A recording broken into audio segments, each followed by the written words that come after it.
ಮಹಾಲಕ್ಷ್ಮಿ ಮದುವೆ ಸೋಮವಾರದಿಂದ ಶನಿವಾರ ಸಂಜೆ 6:30ಕ್ಕೆ ನಿಮ್ಮ ಸನ್ ಉದಯದಲ್ಲಿ. ಡಿಸ್ಟ್ರಾಯ್ ಆಗದೆ ಇರುವಂತದ್ದು ಯಾವುದೂ ಇಲ್ಲ ಅಂದ್ಮೇಲೆ ನೀನ್ ಯಾವ ಲೆಕ್ಕ?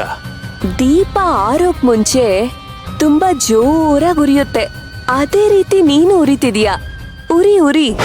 ಹಲೋ, ಈಗ ಆರು ಹೋಗೋ ದೀಪ ನಾನಲ್ಲ, ನೀನು. ಏನಂದೆ?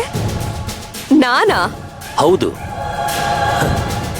ಅದೇನೋ ಹೇಳ್ದಿಯಲ್ಲ, ಶತ್ರುಗಳ ಮುಂದೆ ನಿಂತು ನಾನ್ ನಿನ್ನ ಹೊಡಿತಾ ಇದ್ದೀನಿ, ತಾಕತ್ತಿದ್ರೆ ತಪ್ಪಿಸ್ಕೊ ಅಂತ ಹೇಳಿ ಹೊಡೆಯೋದ್ರಲ್ಲಿ ಮಜಾನೇ ಬೇರೆ ಅಂತ. ಅದು ನಿಜನೇ. ಆದ್ರೆ ನಾನು ನಿನ್ನ ಪಾಲಿಗೆ ಕೈಲಾಗದೆ ಇರೋ ಶತ್ರು ಅಲ್ಲ. ಈಗ ನೀನೇ ಬಂದು ಸವಾಲ್ ಹಾಕಿ ನೀನ್ ಯಾರು ಅಂತ ಹೇಳಿ ದೊಡ್ಡ ಎಡವಟ್ ಮಾಡ್ಕೊಂಡೆ. ಇನ್ನು ನಿನಗೆ ಉಳಿಗಾಲನೇ ಇಲ್ಲ. ಏನ್ ಹಾಗೆ ನೋಡ್ತಿದ್ಯಾ? ಇಷ್ಟು ದಿವಸ ಎಲ್ಲ ಸಮಸ್ಯೆಗಳಿಗೆ ಮೂಲ ಯಾವುದು ಅಂತ ಗೊತ್ತಿಲ್ಲದೆ ಒದ್ದಾಡ್ತಿದ್ದೆ. ಆದ್ರೆ ಈಗ ಮೂಲ ಏನು ಅಂತ ಗೊತ್ತಾಗಿದೆ. ಇನ್ನು ಯಾವುದಕ್ಕೂ ಹೆದರೋ ಅವಶ್ಯಕತೆನೇ ಇಲ್ಲ. ನೋಡ್ತಾ ಇರು ನಿನ್ನನ್ನ ಹೇಗ್ ಮಟ್ಟ ಹಾಕ್ತೀನಿ ಅಂತ.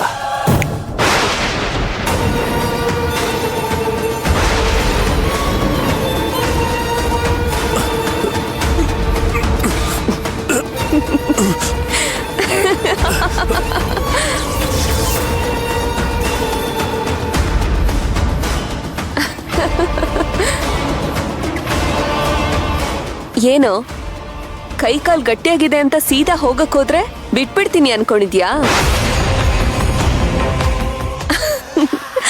ಈಗ ನಿನ್ ಚೈತನ್ಯದ ಆಯಸ್ಸು ಎಷ್ಟೊತ್ತಿರ್ಬೋದು ಅನ್ಕೊಂಡಿದ್ಯಾ? ಒಂದು ಅಬ್ಬಬ್ಬ ಅಂದ್ರೆ ಇನ್ 3 ನಿಮಿಷ ಅಷ್ಟೆ. ಅದಾದ್ಮೇಲೆ ನನ್ನನ್ನ ಮಟ್ಟ ಹಾಕೋದಿರ್ಲಿ, ಈ ಹಾಸಿಗೆ ಇದೆಯಲ್ಲ ಇದ್ರ ಮೇಲಿಂದನೂ ನಿನ್ ಹೇಳಕ್ಕಾಗಲ್ಲ. ಏನ್ ಹೆದರ್ಸ್ತಾ ಇದ್ಯಾ? ಏಯ್, ಬಾಯಿ ಮಾತ್ಗೆಲ್ಲ ಹೆದರ್ಸೋಳಲ್ಲ ಈ ಮಾಟ್ಗಾತಿ. ಪೂಜೆ ತಂದಿಟ್ಟಿದ್ದಾಳೆ ಅಂತ ಹಾಲ್ ಕೊಡ್ತೀಯಲ್ಲ, ಅದ್ರಲ್ಲಿ ನನ್ನಾಗ್ಲೇ ಭಸ್ಮ ಬೆರ್ಸಾಯ್ತು. ಅದು ಈಗ ನಿನ್ ದೇಹ ಸೇರಿ ನೀನು ನನ್ನ ಹಿಡಿತಕ್ಕೆ ಸಿಕ್ಕಿದ್ದಾಯ್ತು.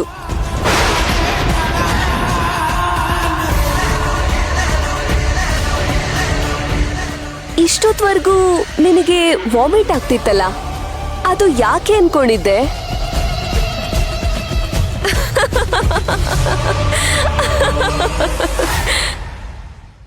ಯಾಕೆ ಅಂದ್ರೆ ನಾನು ನಿನ್ ಮೇಲ್ ಮಾಡಿರೋ ಪ್ರಯೋಗ ಕೆಲ್ಸ ಮಾಡ್ತಿದೆ. ಈಗ ನೀನ್ ಏನು ಮಾಡಕ್ಕಾಗಲ್ಲ.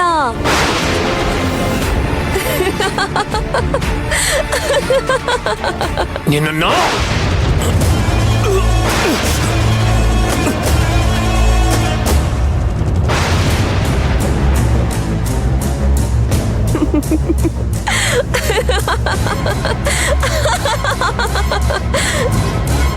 ಯಾಕೆ ಎದ್ದೇಳಕ್ಕಾಗ್ತಿಲ್ವಾ?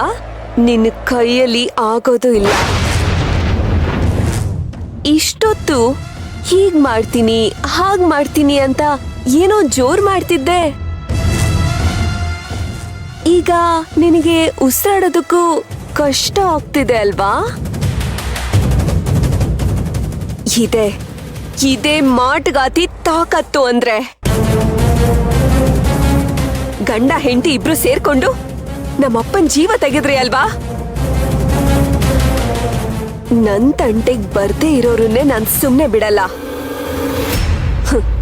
ಅಂತದ್ರಲ್ಲಿ ನನ್ ತಂಟೆಗ್ ಬಂದವ್ರನ್ನ ನಾನ್ ಸುಮ್ನೆ ಬಿಡ್ತೀನಾ?